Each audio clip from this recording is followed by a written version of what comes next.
Hello बच्चों, नमस्कार। आप सभी का स्वागत मनोज एजुकेशन के इस ऑनलाइन प्लेटफॉर्म पर।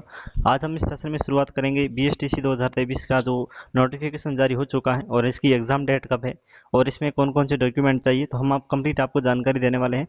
तो इन कंप्लीट वीडियो में आपको क्या करना है, शुरू से लेकर के एंड तक देखना है। अगर आपने ये पूरा वीडियो देखा है शुरू से लेकर एंड तक, तो आपको किसी भी प्रकार की कोई परेशानी बीएसटीसी से रिलेटेड नहीं होगी। तो इस वीडियो में आज हम कंप्लीट जानकारी आपको देने वाले हैं। ऑनलाइन आवेदन कब शुरू होंगे, ठीक है।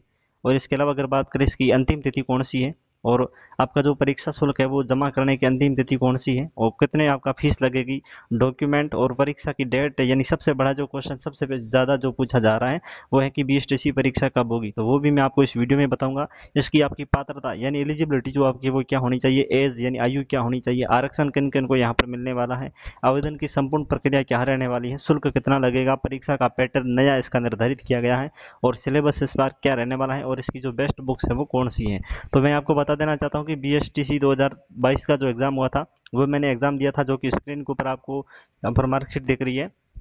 539 नंबर आए थे आउट ऑफ 600। मैंने कौन सी बुक्स पढ़ी थी, कहाँ से तैयारी की थी, कितने समय में आपको कितने ही वो बार पढ़ना चाहिए, तो कंप्लीट जानकारी देने वाले बिना किसी टाइम पास के हम वीडियो को शुरुआत करते हैं। सबसे पहले यहाँ पर देख सकते हैं लिखा हुआ है दोस्तों, ऑफिशियल नोटिफिकेशन है, ठीक है। कार्यालय समन्वय विभाग, यहाँ पर 1 मिनट में आपको हाईलाइट करके बताता हूँ, यहाँ देखिए।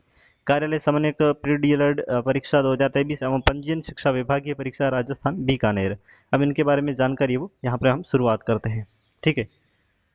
तो सबसे पहले यहाँ पर हम ये देखते हैं, यहाँ लिखा हुआ है कि देख सकते हैं ऑनलाइन आवेदन, यानी सबसे ज़्यादा अगर क्वेश्चन जो पूछा जाता है, आज हो चुकी है 9 जुलाई और कल है 10 जुलाई, यानी कि ऑनलाइन आवेदन पत्रों की उपलब्धता, यानी आपके जो बीएसटीसी की जो एग्ज़ाम फॉर्म है वो 10 जुलाई से आपका स्टार्ट हो जाएगा, करीबन दोपहर के 12 बजे तक लगभग, करीबन हम कह सकते हैं कि आपका है जो 10 तारीख को आपका एग्ज़ाम फॉर्म है वो भरना स्टार्ट हो जाएगा। ई मित्र के माध्यम से भरना होगा। आप किसी भी प्रकार का मोबाइल में आप है वो मेहनत मत करना, ठीक है। आप ई मित्र पे जाकर के स्वयं भरें और खुद उपस्थित होकर के वहाँ पर भरें, आप, ताकि आपको किसी भी प्रकार की कोई दिक्कत इसमें नहीं आने वाली है। आवेदन सबमिट करने की अंतिम तिथि, यानी आपका जो एग्ज़ाम सॉरी जो आपका जो परीक्षा फॉर्म है वो स्टार्ट होने वाला है, वो दोस्तों कब होगा, तो उसके बारे में अगर बात करें तो वो आपका 10 तारीख को होगा। और इसका जो लास्ट आवेदन करने की जो तिथि है वो उसमें 30 तारीख का दे दिया गया है, यानी कि 20 दिन के अंदर इस बार इसको टाइम दिया गया है। केवल 20 दिन के अंदर आपको अपना एग्जाम फॉर्म है वो सबमिट करना है। अब हम बात कर रहे हैं परीक्षा शुल्क जमा करने की अंतिम तिथि, यानी आपका जो परीक्षा की जो फीस है, यानी 400-500 रुपये, जो मैं आपको जो फीस है वो आगे बता दूंगा, उनकी जो लास्ट डेट है वो 30 तारीख ही है, वो आपको ध्यान में रखना है। अब हम बात करते हैं इसकी जो एलिजिबिलिटी है उनके बारे में हम पहले आपको बता देंगे, यानी इनकी शैक्षणिक योग्यता कितनी है, कितने परसेंटेज आपके होने ज़रूरी है। सबसे पहले हम बात करते हैं उच्च माध्यमिक, यानी कि जो आपकी 12th क्लास जिन्होंने कर दी है, जिन्होंने 12वीं पास कर ली है, चाहे साइंस आर्ट्स कॉमर्स जो भी है, ठीक है, उन्होंने कर लिया है। और उसमें अगर बात करें जो शैक्षणिक विवरण यहाँ पर दिया गया है, यानी संस्कृत या जो सामान्य डीएलएड है 2023 के सामान्य वर्ग यानी जनरल के हैं, जिनके कम से कम 12वीं में 50% होने अनिवार्य है। अनुसूचित जाति और अनुसूचित जो जनजाति यानी SC ST के लिए अगर बात करें तो 12वीं में अगर बात करें, कौन सी क्लास दोस्तों, 12वीं में अगर बात करें तो जनरल के यानी जो है जनरल वगैरह, उनके 12वीं में कम से कम 50% होने चाहिए। SC ST के 45% होने चाहिए, आपको क्राइटेरिया ध्यान में रखना है। और इसी के साथ में अगर बात करें OBC, यहाँ पे लिखा MBC और EWS, उनके लिए 45% निर्धारित किया गया है। और दिव्यांग जिनको 40% या विकलांगता है उनके लिए भी 45% दिया गया है। और सामान्य वर्ग की जो विधवा वगैरह है, तलाकशुदा महिला, उनके लिए भी 45% इस बार है वो अनिवार्य किया गया है। अगर आप इतने यहाँ पर जो परसेंटेज दिए गए कैटेगरी हिसाब से, अगर इतने आपके 12th में परसेंटेज है तो आप अनिवार्य रूप से यह फॉर्म लगा सकते हैं, ठीक है। उसके बाद में यहाँ पर क्या लिखा हुआ है देख सकते हैं, न्यूनतम प्राप्तांक प्रतिशत गणना में एक भी अंक है वो कम है वो स्वीकार्य नहीं होगा। यानी अगर आपके 44.50 है, या हम ये कह सकते हैं कि 44.60 या 44.25 अगर आपके हैं, तो आप इसमें एलिजिबल नहीं हो। आपका जितना कहा गया है, जैसे 50 है तो केवल 50 आपके होने ही चाहिए, 50 से कम नहीं होना चाहिए। एक भी अंक है वो, एक भी पॉइंट आपका 50 से कम नहीं होना चाहिए, ठीक है। अगर 50 से अधिक है तो चलेगा, ये कैटेगरी में इसके बारे में बात कर रहा हूँ, ठीक है। यहाँ पे लिखा हुआ है। और यहाँ पे बताया गया है कि उदाहरणार्थ यदि किसी सामान्य या अन्य अभ्यर्थियों के उच्च माध्यमिक यानी कि जो 12th क्लास है उसमें जो 50.99% है या 44.99% अंक है, या वे विद्यार्थी जो प्रवेश के लिए आवेदन हेतु अयोग्य होंगे। यहाँ पे बताया गया है कि उनके जितने यहाँ पर दिए गए वो केवल उतने होने ही चाहिए, या तो इतने होने चाहिए कम से कम उसके वो 50% जनरल के, SC ST OBC वगैरह EWS महिला वगैरह, उनके लिए यहाँ पर बताया गया है 45%। तो अगर आपसे इनसे कम है तो यहाँ पर आप आवेदन नहीं कर सकते हैं, ठीक है। इसके अलावा अगर हम नेक्स्ट बात करते हैं, यहाँ पे लिखा आवेदन वर्ष 2023 में उच्च माध्यमिक परीक्षा में सम्मिलित हुए या हो रहे वे आवेदन जो अपने पात्र योग्य होंगे परंतु उन्हें काउंसलिंग के समय तक पात्रता के सभी पूर्ण जो शर्तें उनको पूर्ण करना होगा। यहाँ पे शर्तें क्या बताई गई हैं काउंसलिंग के मध्य, यानी पहले आपका एग्जाम फॉर्म होगा, भरेगा, फिर ठीक है एग्जाम फॉर्म भरने के बाद में आपका एग्जाम डेट अनाउंस होगी, अनाउंस तो उसके बाद में आपका एग्जाम लगेगा, एग्जाम के बाद में आपका रिजल्ट आएगा, रिजल्ट के बाद में काउंसलिंग होगी, काउंसलिंग के बाद में आपको कॉलेज में रिपोर्टिंग करनी होगी। जब आप कॉलेज में रिपोर्टिंग करने जाएंगे ना, तब तक अगर बात करें तो आपको डॉक्यूमेंट है वो कंप्लीट आपके होने चाहिए। नेक्स्ट यहाँ पे बताई गई है एज के बारे में। अब देखो एज लिमिट क्या बताई गई है इस बार यहाँ पर देख सकते हैं, आयु की जो आपकी गणना है वो कब की जाएगी, 1 जुलाई 2023 को 28 वर्ष से अधिक नहीं होना चाहिए। कितना वर्ष से अधिक नहीं होना चाहिए, 1 जुलाई 2023 को 18 जुलाई से कम नहीं होना चाहिए, ठीक है, सॉरी कम नहीं, यहाँ पर अधिक नहीं होना चाहिए। कम तो अगर बात करें 12th पास है वो लगभग अगर बात करें तो 16-17 साल में बच्चा है वो 12th कर लेता है, लेकिन 28 वर्ष से है वो अधिक नहीं होना चाहिए 1 जुलाई 2023 तक, ठीक है। यहाँ पे विधवा, तलाकशुदा एवं परिपक्व महिलाओं के लिए आयु में कोई यहाँ पर बंधन नहीं किया गया है, ठीक है। वो अगर बात है तो वो जितनी 20 साल की है तो वो BSTC का एग्ज़ाम दे सकता है। उसके बाद में SC ST और अनुसूचित जो जाति हैं यानी जो SC ST के हैं उनके लिए अगर बात करें तो यहाँ पर नियमों के अनुसार छूट दी होगी, यहाँ पे बता दिया गया है। और आरक्षण यहाँ पे भी आप प्रवेश के लिए आरक्षण जो राज्य सरकार के नियम अनुसार होगा। अब हम बात करते हैं आपकी जो आवेदन की प्रक्रिया है वो किस प्रकार यहाँ पर आपकी रहने वाली हैं। अभ्यर्थी स्वयं के स्तर से आवेदन कर सकते हैं, अपने अभ्यर्थी उन स्वयं को अपने स्तर पर वो जा करके आपको आवेदन करना है। परीक्षा शुल्क जमा करने हेतु online payment, debit card, credit card वगैरह, तो ये आपको ईमेल से आपको करवाना होगा, ठीक है। ये आपको ईमेल से करवाना होगा। उसके बाद में अगर हम बात करें तो यहाँ पर देख सकते हैं कि परीक्षा जो है वो यहाँ पे लिखा हुआ है कि आवेदन पत्र ऑनलाइन ही स्वीकृत होंगे, यानी आपको ऑनलाइन आवेदन करना होगा। कार्यालय को हार्ड कॉपी आपको वहाँ पर जमा नहीं करवानी है, ठीक है। किसी भी परिस्थिति में हाथ से भरे आवेदन या ऑफलाइन आवेदन स्वीकार्य नहीं होंगे, यहाँ पे वो हेडलाइट करके लिखा हुआ है, ये आपको ध्यान में रखना है। और यहाँ पे नेक्स्ट जानकारी दी गई है आवेदन का शुल्क आपका क्या रहने वाला है।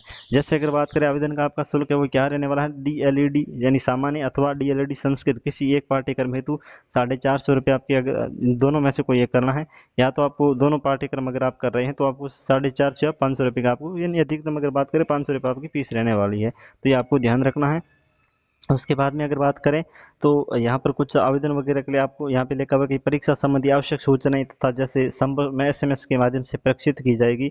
आवेदन अपना स्वयं का और चालू मोबाइल नंबर ही यहाँ पर आपको मोबाइल नंबर देना है, चालू जो आपकी मोबाइल नंबर वही आपको देने के लिए यहाँ पर कहा गया है। अब हम बात करते हैं इनके जो सामान्य निर्देश वगैरह है वो आपको, यानी कौन कौन से आपको डॉक्यूमेंट चाहिए आवेदन संबंधी। आवेदक अपना नवीनतम पासपोर्ट साइज यानी वो छोटे वाला जो फोटोज वगैरह होता है वो आपको साथ में लेकर के जाना है ई-मित्र पर, और अंगूठा का निशान आपको लेकर के, यानी अंगूठा वैसे आप स्वयं को जाना होगा, ठीक है, तो वहाँ पर आपका जो अंगूठा है वो लगेगा, ठीक है, और हस्ताक्षर लगेगा आपका, वहाँ पर स्वयं को हस्ताक्षर करना होगा।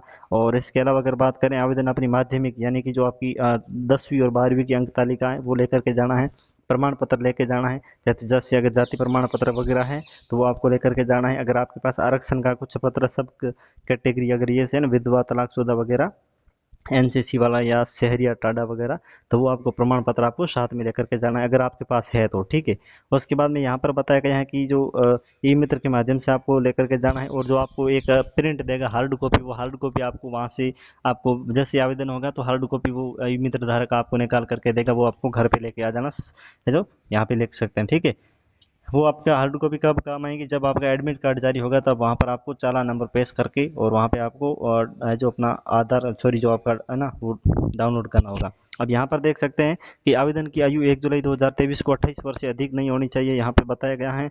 और इसके अलावा अगर बात करें एक और सामान्य जानकारी मैं आपको बता देना चाहता हूँ, ठीक है। तो यहाँ पर मैं देखिए यहाँ पे लिखा हुआ कि विधवा महिला को अपने पति का मृत्यु प्रमाण पत्र यानी जो डेथ सर्टिफिकेट तथा पुनर्विवाह नहीं करने का शपथ पत्र जो कि नोटरी पब्लिक से प्रमाणित हो प्रस्तुत करना होगा। यानी कि ऐसी महिला है जिनकी पति या उनकी मौत हो चुकी है तो उनका जो मृत्यु प्रमाण पत्र चाहिए, और उन्होंने अगर पुनर्विवाह कर लिया है, किसी और लड़के से उन्होंने विवाह कर लिया है, तो वो विधवा अब नहीं कहलाएगी, तो उनका लिए ये आपका लागू नहीं होगा, ठीक है। तो उनके लिए जिन्होंने जिनका पति में की है वो मृत्यु हो चुकी है, ठीक है, यानी मौत हो चुकी है, और उन्होंने पुनर्विवाह नहीं किया है, तो आपको शपथ पत्र पर नोटरी पब्लिक का है वो आपको लगाना है, साथ में लेकर के आना है, ठीक है। उसके अलावा यहाँ पर अगर बात करें तो मैं आपको कुछ और इन्फॉर्मेशन देने वाला हूँ। यहाँ पर देख सकते हैं अकाउंट के बारे में। यहाँ पर अकाउंट के बारे में अगर बात करें तो आपको किसका लगाना है, अभ्यर्थी को काउंसलिंग शुल्क लौटाने से, यानी अगर बात करें अगर आपको किसी कारण अगर आपको कॉलेज अलाउड नहीं होता है तो आपको जो फीस कॉलेज जो काउंसलिंग की होगी वो आपको वापस अकाउंट में आपके आएगी। तो वो इसीलिए आपको स्वयं का अपना अकाउंट है वो खुलवाना होगा। एसबीआई में आप खुलवा सकते हैं कोई भी अकाउंट, ठीक है। तो वहाँ से आपको ये जानकारी आपको उसमें डालनी है। उसके बाद में यहाँ पर वो भूतपूर्व सैनिकों के वगैरह में यहाँ पर कहा गया है, तो ये आप देख सकते हैं। और इसके अलावा में अब में हम बात करेंगे जो आपका परीक्षा की जो आयोजन प्रक्रिया है उसके बारे में। परीक्षा की तिथि राज्य सरकार के निर्देश अनुसार बाद ही निर्धारित की जाएगी, यानी अभी तक आपकी जो एग्जाम डेट है वो फिक्स नहीं की गई है। एग्जाम डेट का जो आपका फिक्स करने का जो तरीका है वो अभी तक तारीख जो इसमें जारी नहीं हुई है। यहाँ पे देख सकते हैं कि परीक्षा प्रवेश पत्र प्राप्ति, यानी आपका जो प्रवेश पत्र है वो इस वेबसाइट के ऊपर आपको दे दिया जाएगा, ठीक है, पंजीयन PDLED.in, ठीक है। तो वो हम आपको ई मित्र के माध्यम से या हम आपको जो अपने ग्रुप है टेलीग्राम का वहाँ पर हम आपको बता देंगे। इसके साथ में परीक्षा प्रारंभ होने से आधा घंटा पूर्व आपको वहाँ पर पहुँचना होगा, ये आपको ध्यान में रखना है। ये अभी से सामान्य उन्होंने निर्देश जारी कर दिया है। और यहाँ पर आप देखिए आप सिलेबस के बारे में यहाँ पर देख सकते हैं कि प्रश्न पत्र 4 खंडों में विभाजित होगा, यानी खंड अ, खंड ब और खंड स और द। कुल प्रश्नों की संख्या 200 यानी 200 प्रश्न होंगे और सभी प्रश्न आपका जो है वो बहुवैकल्पिक होंगे, यानी विकल्प ABCD वगैरह होता है ना वो आपके होंगे। सभी प्रश्नों के अंक आपका समान होगा एवं प्रत्येक प्रश्न 3 अंक का होगा, यहाँ पे दिया गया है। किसी भी प्रकार का नकारात्मक अंकन या नेगेटिव मार्किंग इसमें नहीं होगी, यानी इसमें आपका नेगेटिव मार्किंग नहीं होगी, आपको ध्यान रखना है ये। नेक्स्ट हम बात करते हैं। अब देखो खंड और खंड ब और इसमें कौन कौन से आपके टॉपिक पूछे जाते हैं। तो यहाँ पर बताया गया है कि खंड में अगर बात करें तो मानसिक योग्यता आपसे पूछा जाएगा, 50 क्वेश्चन आएंगे, 150 नंबर का रीजनिंग होगी।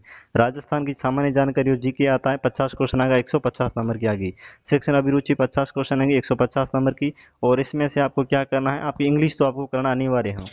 इंग्लिश में 20 क्वेश्चन आएंगे, 60 नंबर की इंग्लिश आएगी।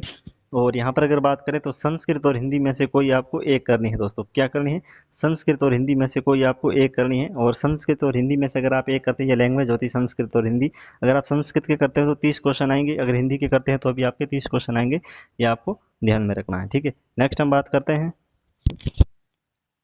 ये प्रश्न पत्र संबंधी जो सूचना है। क्वेश्चन बुकलेट में 200 प्रश्न बहुविकल्पिक होंगे।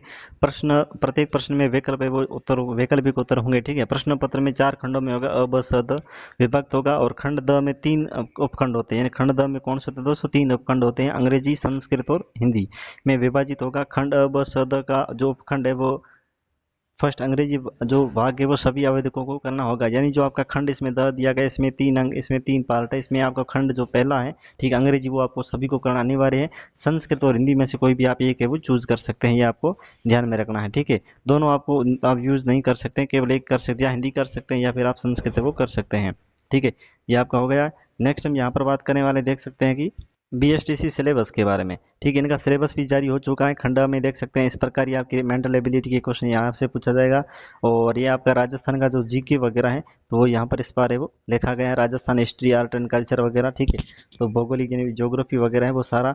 और अब मैं आपको बता देता हूँ कि जो मैंने दोस्तों है वो कौन सी बुक्स पढ़ी थी जिसके तहत मेरे 539 नंबर आए थे आउट ऑफ 600, ठीक है। तो मैं आपको बता देना चाहता हूँ कि मैंने ऑफलाइन कोचिंग की थी BSTC की। अगर वो आप मेरे वाले नोट्स लेना चाहते हो तो डिस्क्रिप्शन में और वीडियो के कमेंट बॉक्स में पिन किया हुआ नंबर आपको मिलेगी, डायरेक्ट लिंक व्हाट्सएप पर, वहाँ पर आपको व्हाट्सएप पर मैसेज कर देना है।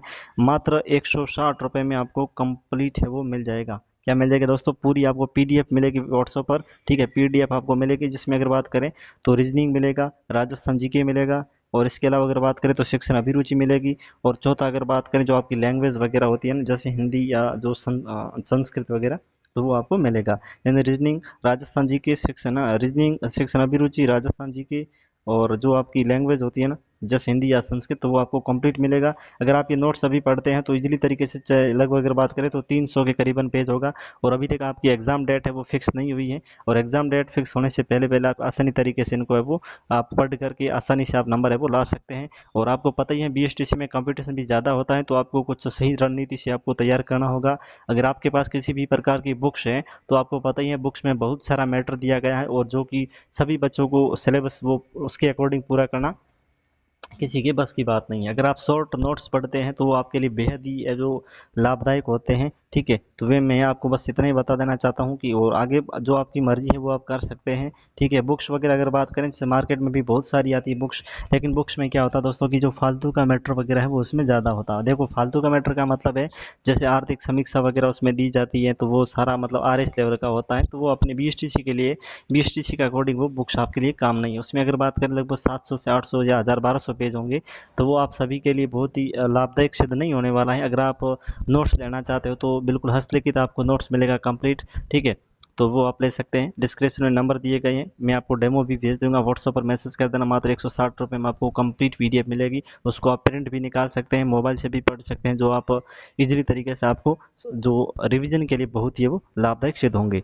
दोस्तों आई होप आपको वीडियो पसंद आया होगा। वीडियो पसंद आए तो लाइक कर देना, चैनल को सब्सक्राइब कर देना। मिलते हैं किसी और एक नेक्स्ट टॉपिक के साथ में, तब तक के धन्यवाद। और अगर आपका किसी भी प्रकार का क्वेश्चन वगैरह है, क्वेरीज वगैरह हैं, तो हमें कमेंट कर देना, हम आपको हैंड टू हैंड रिप्लाई देने की कोशिश करेंगे। Thank you.